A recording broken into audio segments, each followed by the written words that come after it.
You may recall that in one of the last episodes, we had talked about the historiography of nationalism, in which we had tried to suggest that during the 1920s, the national movement had started undergoing a qualitative transformation. Historians have agreement on this issue that the rise of Gandhi and the development of the Congress as a mass organization, the gradual integration of the peasantry into the mainstream nationalism, the way the bridges were built between urban politics, mainly the politics of the intelligentsia, public spirited nationalist intelligentsia, and the peasantry, all these were solid achievements of the early part of the 20th century, especially after Gandhi's rise in Indian politics managed to bring in the submerged regions of India within the nationalist mainstream. New regions actually began to produce new generation of leaders, and these new generation of leaders became the general staff of Gandhi's army. Historians have certainly disagreement about the motivations, about the implications of this mobilization, but there is no questioning the fact that Gandhian mobilization brought about a very significant transformation in the nature of Indian politics, in the nature of nationalist mobilization.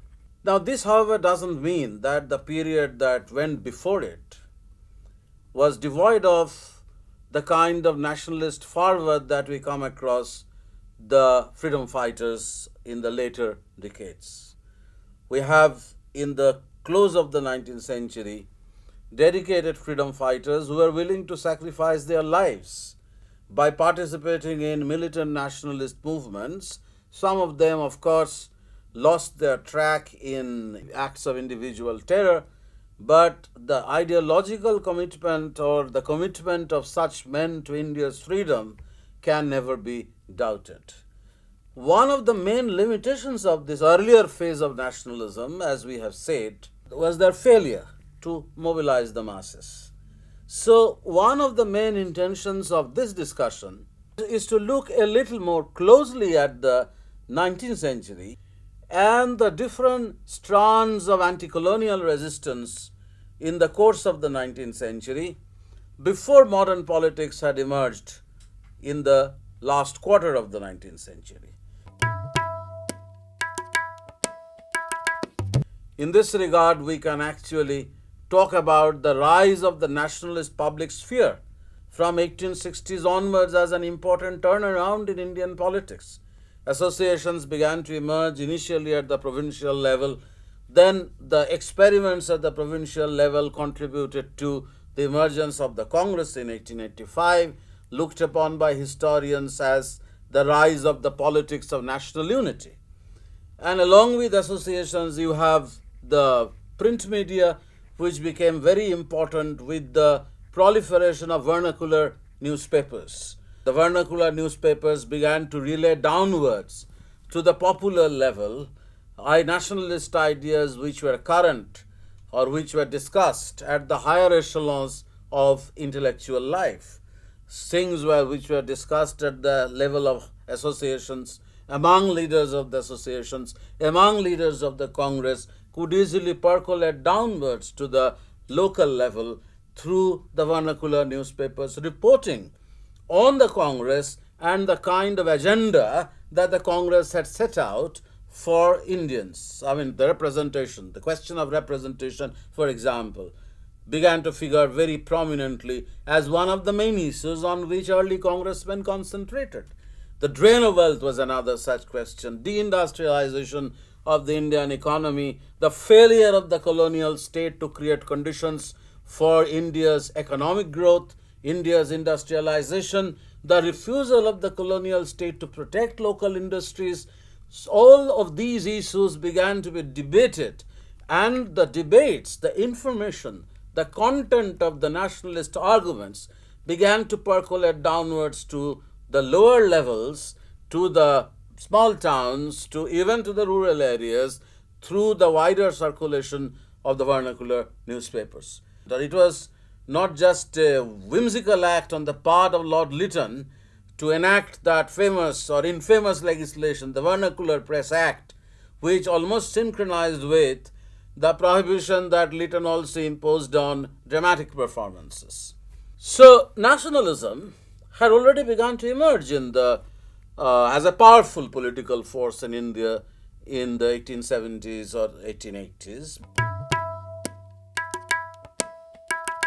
Anti-colonial resistance was not only the monopoly of the modern nationalists. The modern nationalists were using the language of politics that they had imbibed or they had learnt from British philosophy through their exposure to Western political ideals, through English education. It was from the English educated intelligentsia that the modern nationalist intelligentsia emerged.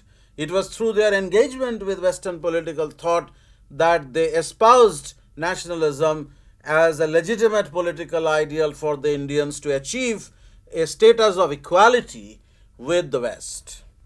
But even before that, there were traditional resistance movements.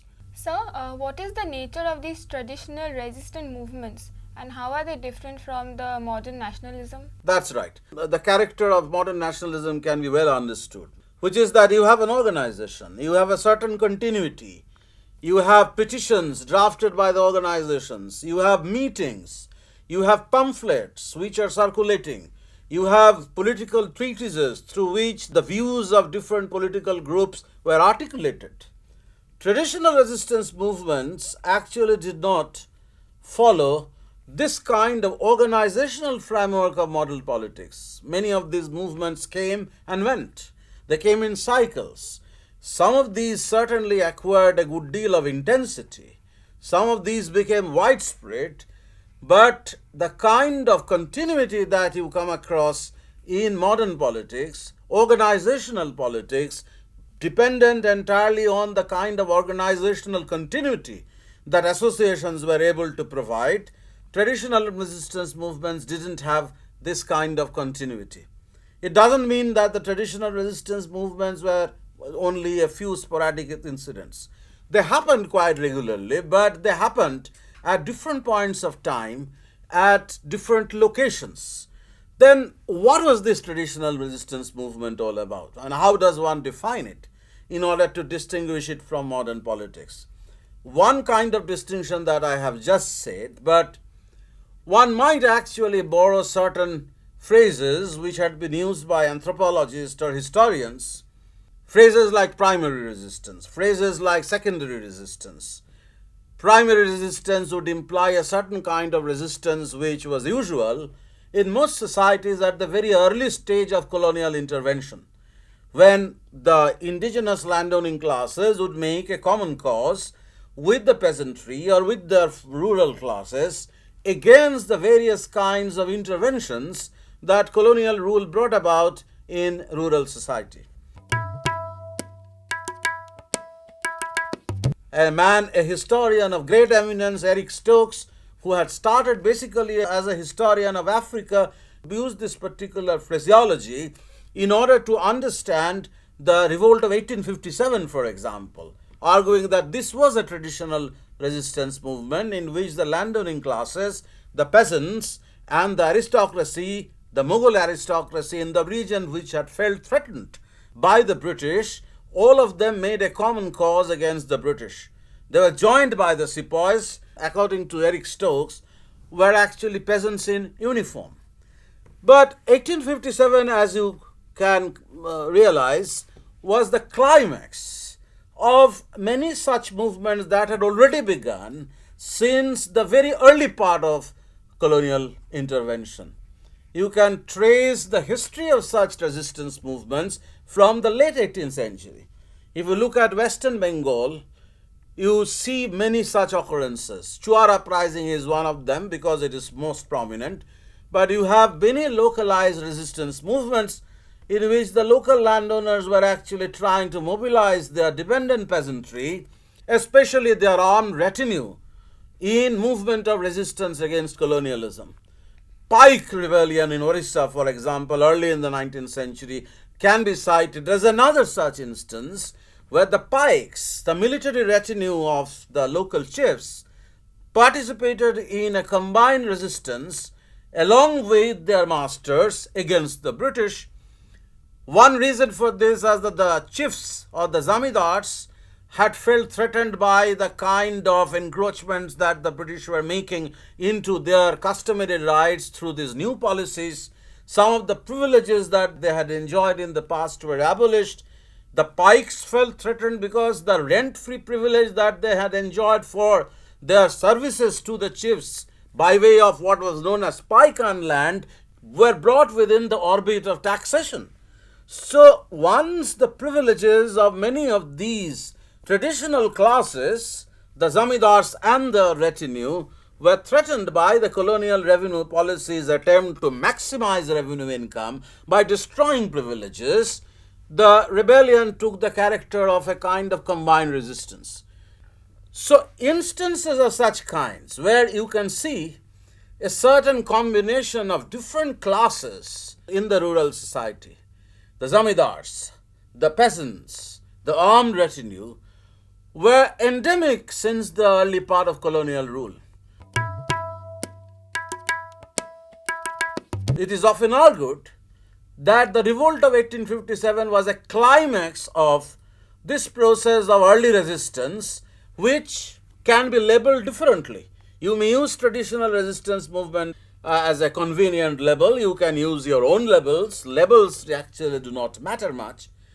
What is implied is that you have such instances of rebellions where many of the rural classes, despite their different status or differences, despite their mutual hostilities over economic or social issues, were able to come together in movements of combined resistance against the British or against the Firangi, particularly when you see that in 1857 all of these different classes were falling in line and fighting the British. You have the Mughal emperor on the one hand, you have the local aristocracy, which includes the rulers of Awadh, some of the 18th century aristocrats, some peasant leaders, some sepoys, disgruntled soldiers of the army. All of these were actually coming together in a massive upsurge against British rule. S.B. Chaudhary, for example, talks about this continuous tradition of civil resistance throughout the early part of the 19th century in his famous book, Civil Disturbances. You have disagreements among historians about the nature of the mutiny, about which you are certainly familiar. R.C. Majumdar would be inclined to describe it as a mere sepoy mutiny, while S.N. Sen would actually try to blend the activities of the mutinous sepoys with the kind of civil disturbances that Chaudhary was talking about. Then you have Stokes, who sees how the different classes were falling in line together against the British.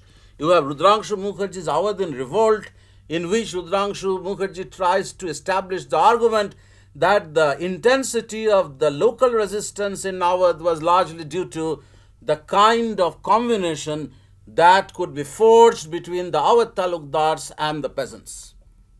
So considering all these features, some people are inclined to label 1857 as a kind of a proto-nationalist movement. So what is this proto-nationalism all about, which one find in the revolt of 1857? One simple answer is that you have a certain combination of different classes of people in Indian society who found colonial rule or the rule of the foreigner as morally unacceptable. But a more important dimension of this should be the kind of modern political message which many of the proclamations also carried. Most of the proclamations were actually talking about the way the Firangi was trying to denationalize them or were trying to impose foreign religion on them, infidel religion on them. The Firangis were looked upon as a threat to traditional customs and religion. You are all familiar with the sepoy grievances about overseas service. This was looked upon as a deliberate attempt by the Firangi to attack their religion. Kalapani was not acceptable. On the other hand, the greased cartridge controversy also demonstrates the kind of social conservatism, certain attachment to traditional modes, and a certain suspicion about the intentions of the foreign rulers was also endemic in the minds of the sepoys, who shared with the traditional Indian society the natural resentment about the kind of intervention that the colonial rulers were making in Indian social customs. That is one level. But more importantly, if you study the proclamations of the rebels in 1857, apart from using the authority of the Mughal Empire as the symbolic authority of the united India, so the name of the Mughal emperor was invoked as a kind of a central rallying point for all classes of people, asking them to follow the lead of the emperor who had joined the rebellion. Some of the proclamations were not so conservative in tone, or were not merely talking about the threat to religion. Some of these proclamations were talking about the utter illegitimacy of British rule, because the British were depriving Indian people of their legitimate income. It had become oppressive of the peasants, it had destroyed industries, it had deprived the literate classes of the legitimate sources of employment that they had enjoyed under Mughal rule. The British rule, by importing large quantities of machine-made textiles, were depriving the artisans of their livelihood. So you have the anticipation of what we call modern economic nationalism in some of these proclamations. So if you consider these proclamations, you can get a sense of why some historians would be inclined to label it as a kind of a proto-nationalist movement which anticipated some of the features of modern nationalism, without, of course, the organization, without, of course, the decisively secular intonation that we come across in modern nationalism. The point is that in the latter half of the 19th century, such instances of rebellion became less visible. Such instances of rebellion in which different classes were coming together became less visible, and pure peasant movements became more recurrent. Now, I am using the term pure peasant movement deliberately in order to distinguish the kind of rural resistance that continued to take place in India in the latter half of the century, discarding to some extent the kind of combination of classes that you come across in the traditional resistance movement. In the pure peasant movements, you have different kinds of movements. Movements of the settled peasantry against the rental oppression by the zamindars, movements of the peasantry against the moneylenders, the movements of the tribal peasantry who lived in the forest or regions close to the forest, who resented the kind of infringement that the forest laws had made into their rights in forest, the common right that they had traditionally enjoyed in the past. So the peasant movements that became recurrent in the second half of the 19th century were mainly directed against indigenous oppressors, but in the process it was also directed against colonial rule. To say that these were mainly social movements without any political motivation is to minimize the importance of these movements. To say that these were merely social movements without any political impact is to minimize the kind of terror that the colonial state felt with the occurrence of such movements, and the kind of mobilization of coercive forces that the colonial state made on behalf of the propertied classes. So all of these acts were political acts, contrary to some of the views which would look upon these merely as social movements, since these were not movements of modern kinds, or since these were not connected with modern nationalism. But one should imagine that similar kinds of grievances, when they became co-opted by nationalism in the 1920s, would become a part of the nationalist struggle against British rule, because eventually the nationalists would interpret freedom in a larger sense, offering emancipatory promises to peasants from the kind of oppression that they were suffering in the hands of the rentiers or the usurious moneylenders.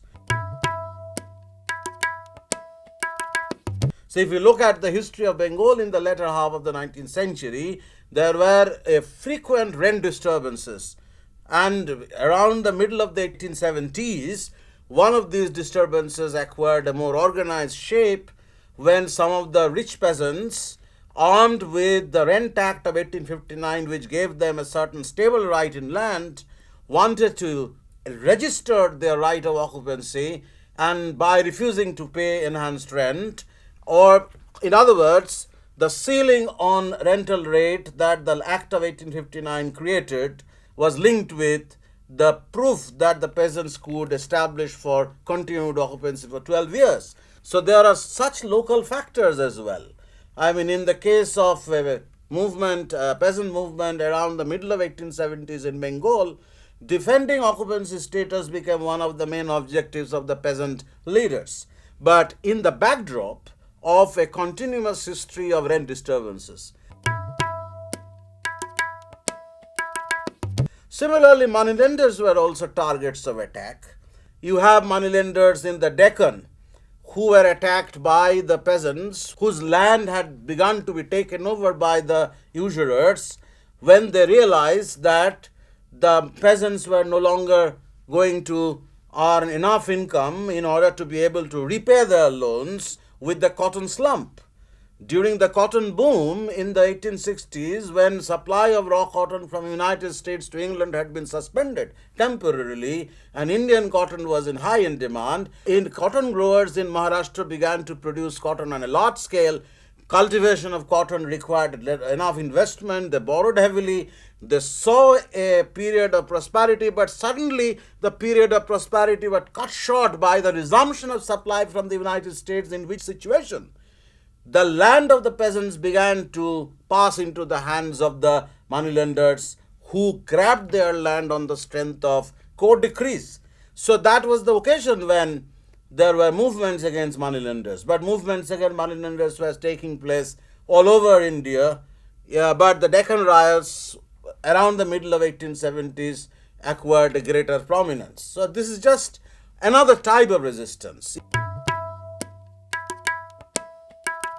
You will find the tribal resistance as another instance where cultural revitalization of the tribe was an equally important concern, along with restoration of their land. Sir, what is this cultural revitalization? In the tribal movements, actually, we see this feature which distinguishes many of the tribal movements from the movements of the settled peasantry.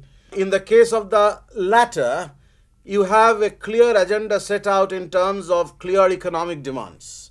I mean, the attack on the moneylenders or attack on the rentiers were motivated by pure material concerns. In the case of the tribals, you have this revitalization aspect, which is that for the tribes, the land that they held was not merely a productive resource, but a kind of a part of patrimony that they had inherited from their ancestors.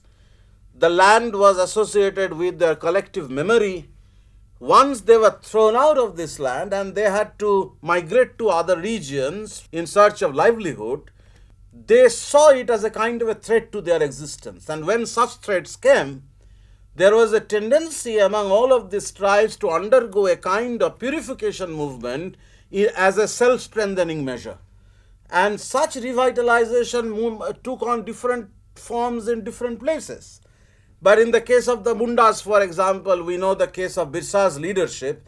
Birsa asked his followers to adopt certain Vaishnava rituals as a kind of a purificatory measure in order that the tribe's strength would be reinforced by this process of puritanism or this process of purification, so that with additional strength they would be able to take on the power of the foreigners or the power of the oppressors or the outsider oppressors. They would be able to restore their land to themselves and also to restore the Mundaraj. So cultural revitalization in the case of the tribal movements certainly constituted one important dimension.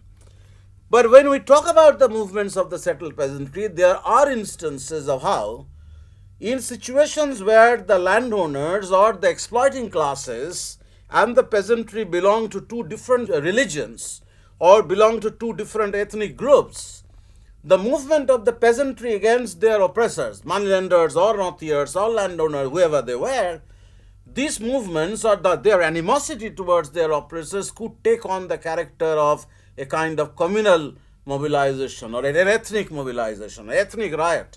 For example, one historian of the Deccan riots is inclined to argue that the Deccan riots was more an ethnic riot than a consequence of a redistribution of social power in Maratha countryside. One traditional argument was that since the peasants were losing land to moneylenders, they felt aggrieved with the gradual passage of control over land to the moneylenders.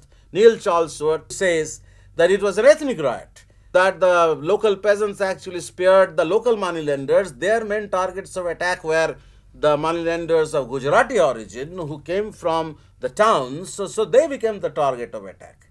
You can see similar things also happening in the Mopla unrest, which is a continuous history from 1836 onwards. It is suggested that in their case, a kind of religious fanaticism acted as a motive force, especially in a condition where the Janmis, predominantly Nambudiri Brahmin landholding communities, also became targets of attack along with the colonial state. So there may be situations where demographic factors or particular ethnic configurations would turn a movement arising from class conflict into ethnic riots or communal conflicts. One important exception, the Indigo Rebellion in Bengal. So why is this Indigo Rebellion an exception? Because this is one rebellion where you can see the anticipation of the kind of building of bridges between the urban world, between the politics of the urban intelligentsia and the peasantry. Something for which we actually celebrate the rise of Gandhi. It was to start with a movement of the peasants. Many of them were rich peasants who had been producing indigo, but who refused to produce indigo when indigo was unremunerative, but were forced by the planters to do it because these people had already become indebted to the planters by taking huge amount of advances. So that was one layer of conflict. There was another layer of conflict where the local landlords, once the planters after 1836-37 became keen to buy land, in order to be able to control the reluctant peasantry to force them to produce indigo, they wished to become a landholding interest as well. So the indigenous landowners were scared by the presence of these planters and they began to join hands with the peasantry and the local level. Now the intelligentsia, the small town lawyers, started pleading their case in the courts of law. You have the newspapers reporting the oppression by the planters in horrifying terms. The great Harishchandra Mukherjee of Hindu Patriot was reporting fairly consistently about the iniquities of the plantation system. So things which became associated with modern nationalism, we find in the Indigo Rebellion. So this is the reason why I consider the Indigo Rebellion to be an exception. But then this is our point of entry as we sum up this part of the discussion to the things that would come later, that would come in the age of high nationalism from 1920s onwards, with the rise of Gandhi, with the rise of a new generation of leaders, with the inclusion of hitherto submerged regions of India within the orbit of nationalism.